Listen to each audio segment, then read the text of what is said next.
Between 1945 and 1950, 5 people vanished without a trace in the forests of Vermont's Green Mountains. They walked into the wilderness, some with groups, others alone, and were never seen again. No bodies, no evidence, nothing.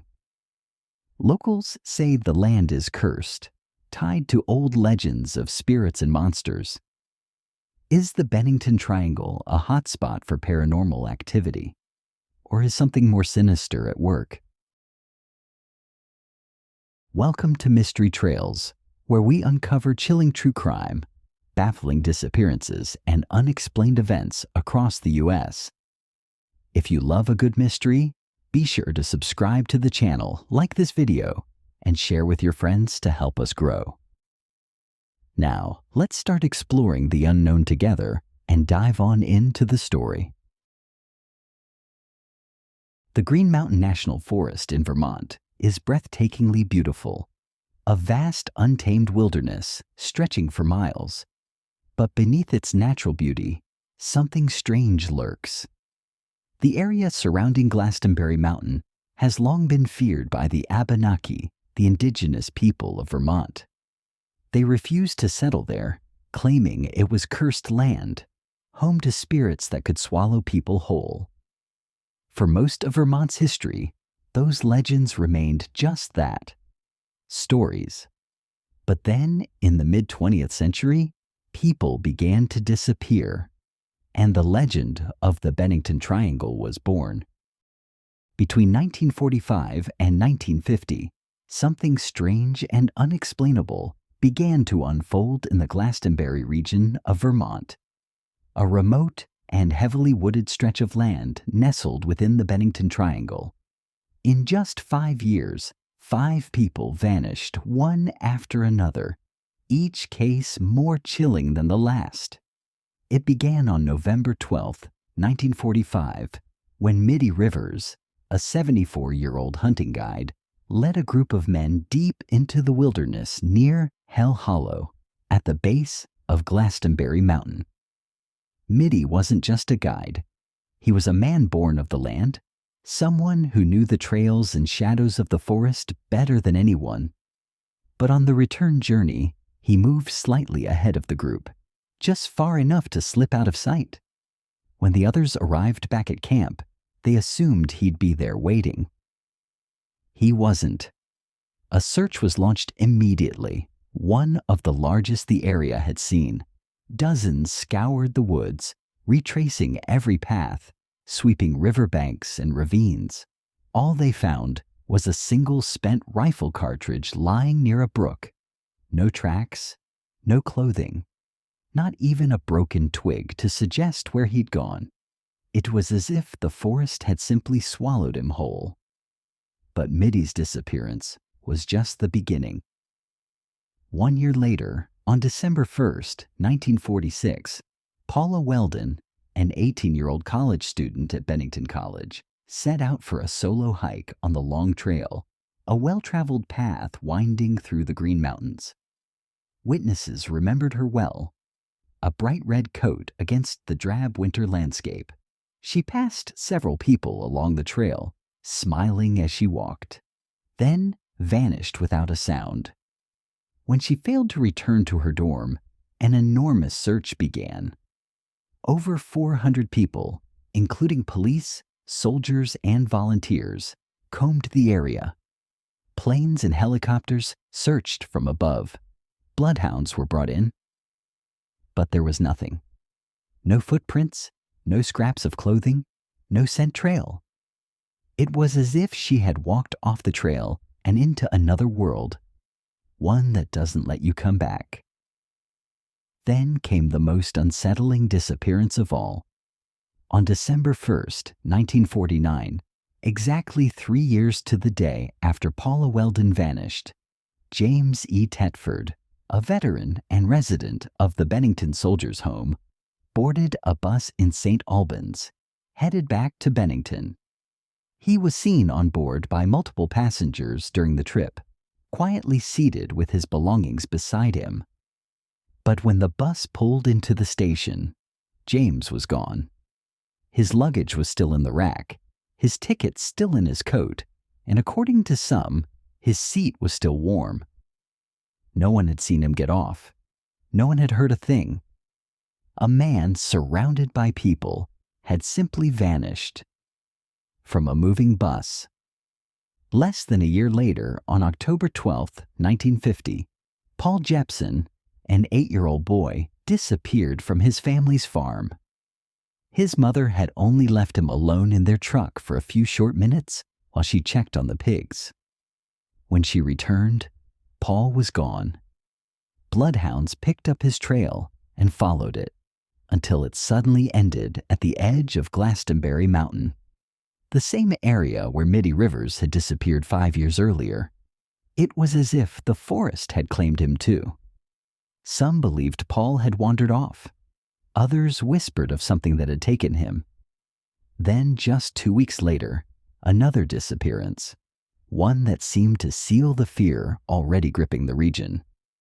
On October 28, 1950, Frieda Langer, 53, was hiking with her cousin near Somerset Reservoir when she slipped into a stream and soaked her clothes. She told her cousin she was going to head back to camp to change, a short walk, no more than a few minutes. She never arrived. Days turned into weeks, then months. Nothing. That is, until May 12, 1951, nearly 7 months later, when her body was discovered in an open field, an area that had already been searched multiple times.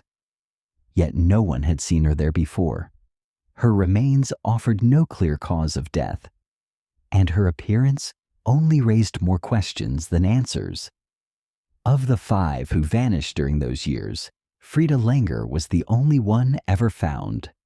The rest remain missing, and while each case on its own might be brushed off as an unfortunate accident, together they form a pattern too eerie to ignore. A cluster of vanishings in one remote stretch of wilderness, all within 5 years, tied together by timing, geography, and an overwhelming sense of something unseen lurking in the woods. Some say it's the land itself. Others believe something else walks between the trees of Glastenbury Mountain, something ancient and watching. Even now, decades later, the 5 disappearances in and around Glastenbury Mountain remain unsolved.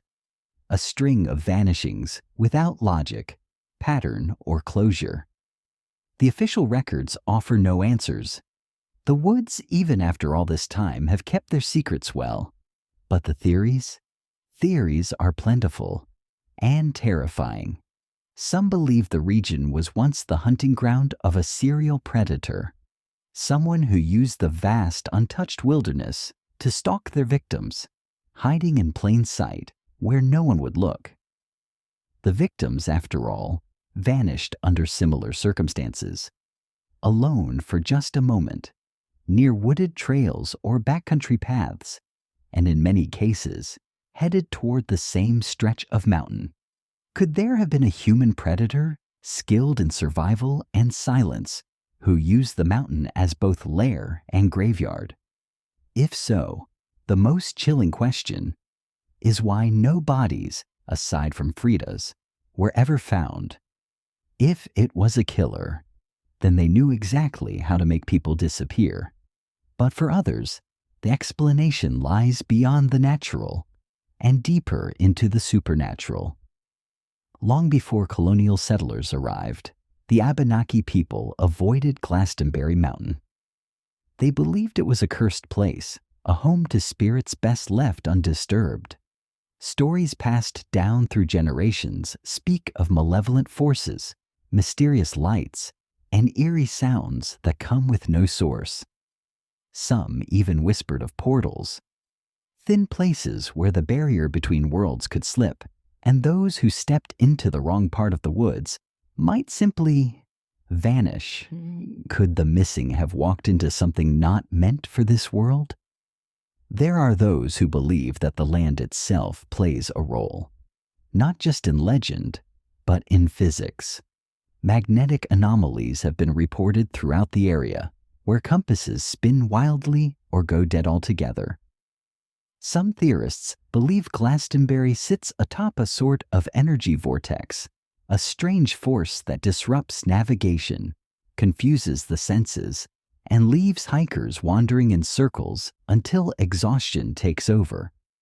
A place where logic fails and the mind starts to turn on itself. Is it possible the Bennington Triangle acts like a natural trap, drawing people in and refusing to let them out? And then there's the most primal theory of them all, that something still roams the woods, something alive and hunting. Over the years, hunters and hikers have told of massive footprints discovered deep in the forest, far from any known trail. Others have spoken of a stench, foul and heavy, that hangs in the air moments before a feeling of pure dread sets in. And passed down in Abenaki folklore is the legend of a cannibalistic creature, half man, half beast, that stalks the dark corners of the wilderness. They called it the Bennington Monster, a thing that walks like a man but is nothing close. Could it be that the missing didn't wander, but were taken, one by one? Whatever the truth may be, the mountain isn't talking, and those who have tried to pull answers from its soil have come back with only more questions. So if you ever find yourself near Glastenbury and the woods fall silent around you, don't go any farther, because the Bennington Triangle has a long memory, and some say it's always looking for one more. The Bennington Triangle remains one of the most unsettling and unexplained mysteries in American history, a place where the line between reality and folklore seems to blur with every whispered tale. Over 5 years, 5 people vanished into the shadowed forests of Vermont.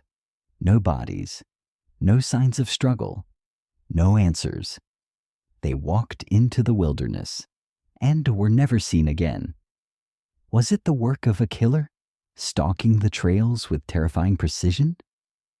Was it nature itself, a hidden danger buried deep in the mountains? Or was it something far stranger, something not bound by human reason? The locals still speak carefully when it comes to Glastenbury Mountain. They avoid certain paths. They don't linger when the forest goes quiet, because out there, beyond the last firelight, something waits. Whether flesh and blood or something far older, the mountain holds tight to its secrets. And until the truth is uncovered, the mystery of the Bennington Triangle will never die. What do you think? Was this the work of a serial killer, something supernatural, or just a series of strange coincidences? Could the Bennington Triangle still be dangerous today? Let me know your thoughts in the comments below.